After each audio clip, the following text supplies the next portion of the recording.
Hello friends, स्वागत है आपका। दोस्तों, आज के इस वीडियो में एसएससी जीडी के कुछ इंपॉर्टेंट क्वेश्चन हैं, उनको डिस्कस करेंगे।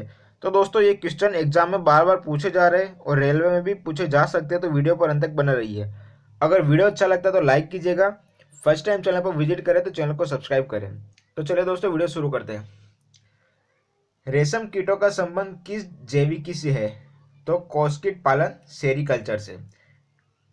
किस भारतीय फिल्म स्टार को बेडफोर्डशायर विश्वविद्यालय, जो यूके में है, द्वारा मानद डायरेक्टर की उपाधि दी गई थी? तो शाहरुख खान को। भारत में कौन सा पत्तन चाय के लिए निर्यात के लिए मुक्त पत्तन है? तो कोलकाता पत्तन। भारत में शुष्क क्षेत्र कृषि लगभग 40% योगदान करती है कुल चारों फसलों का। निद्रा के दौरान मनुष्य का रक्तचाप क्या होता है? तो घट जाता है। अमेरिकियों को क्या कहा जाता है? तो यांकीज। अमेरिकियों को यांकीज कहा जाता है। भारतीय शिक्षा का मैग्ना कार्टा किसको माना जाता है? वुड का डिस्पैच को। इनको भारतीय शिक्षा का मैग्ना कार्टा माना जाता है। कुनैन किस पेड़ की छाल से प्राप्त किया जाता है? सिनकोना से। कुनैन किस पेड़ की छाल से प्राप्त किया जाता है? सिनकोना से। सिख धर्म की स्थापना किसने की थी? गुरु नानक ने। सिख धर्म की स्थापना गुरु नानक ने करी थी। संचायक बैटरी में किस अम्ल का प्रयोग किया जाता है? सल्फ्यूरिक अम्ल का। और जादू टोना का उल्लेख किस वेद में किया गया? अर्थववेद में। बॉक्साइट किस धातु का अयस्क है? तो एल्यूमिनियम का अयस्क है बॉक्साइट।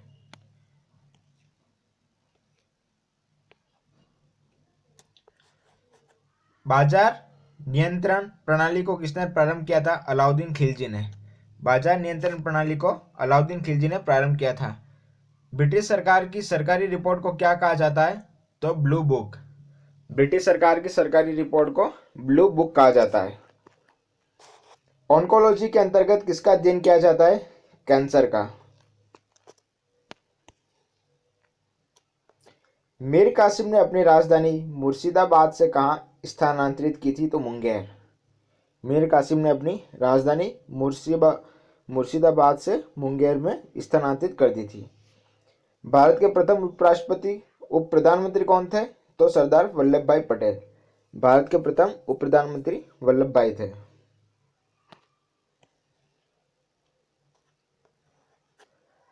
किसी दल की टिकट पर विधानमंडल में चुने गए सदस्य द्वारा दल बदल पर प्रतिबंध संविधान में किस संशोधन द्वारा लगाया गया था?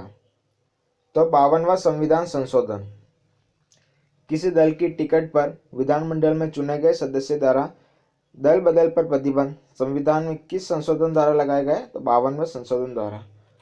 बलवंत राय मेहता समिति ने सुझाव दिया था कि पंचायती राज की संरचना में क्या होना चाहिए? तो गांव, उसके बाद ब्लॉक और उसके बाद जिला स्तर। ये बलवंत राय मेहता समिति ने सुझाव दिया था।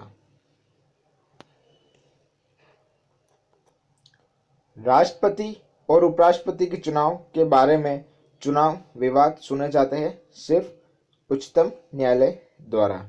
राष्ट्रपति और उपराष्ट्रपति के चुनाव के बारे में चुनाव विवाद सुने जाते हैं सिर्फ उच्चतम न्यायालय के द्वारा। पंचतंत्र को किसने लिखा था? कब लिखा था? गुप्त काल में लिखा था। पंचतंत्र लिखा गया था गुप्त काल में। यूएनओ के न्यायिक अंग का नाम क्या है? तो अंतर्राष्ट्रीय न्यायालय। यूएनओ के न्यायिक अंग का नाम है अंतर्राष्ट्रीय न्यायालय।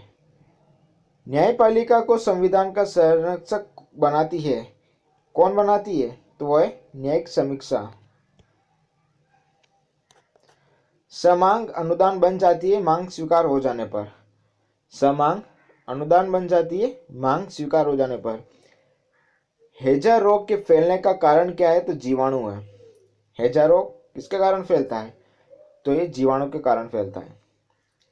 संसद के प्रत्येक अधिवेशन का उद्घाटन कौन करता है? राष्ट्रपति। संसद के प्रत्येक अधिवेशन का उद्घाटन करता है राष्ट्रपति। लोहे को इस्पात में बदलने के लिए उसमें क्या मिलाया जाता है? तो निकल मिलाया जाता है। लोहे को इस्पात में बदलने के लिए उसमें क्या मिलाया जाता है? निकल। कौन सी अक्षांश रेखा भारत के मध्य से होकर गुजरती है? तो वह कर्क रेखा, ये भारत के मध्य से होकर गुजरती है। गुप्त शासकों द्वारा जारी किए गए चांदी के सिक्कों को क्या कहते हैं? रुप्यक। गुप्त शासकों द्वारा जारी किए गए चांदी के सिक्के को रुप्यक कहते हैं। जन गण मन गान की रचना रविंद्रनाथ टैगोर ने की थी, जो जनवरी 1912 में सर्वप्रथम प्रकाशित हुआ। उसका शीर्षक क्या था? तो भारत विदा था, ये शीर्षक था। केंद्रीय चावल अनुसंधान संस्थान कहाँ अवस्थित है? कटक में। केंद्रीय चावल अनुसंधान संस्थान है कटक में।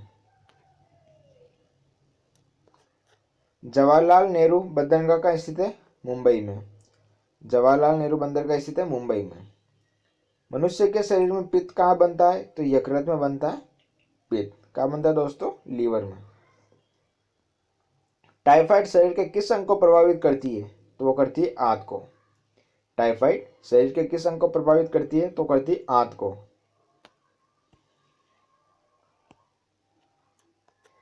पेचिश रोग के लिए उत्तरदायी प्रोटोजोआ कौन सा है?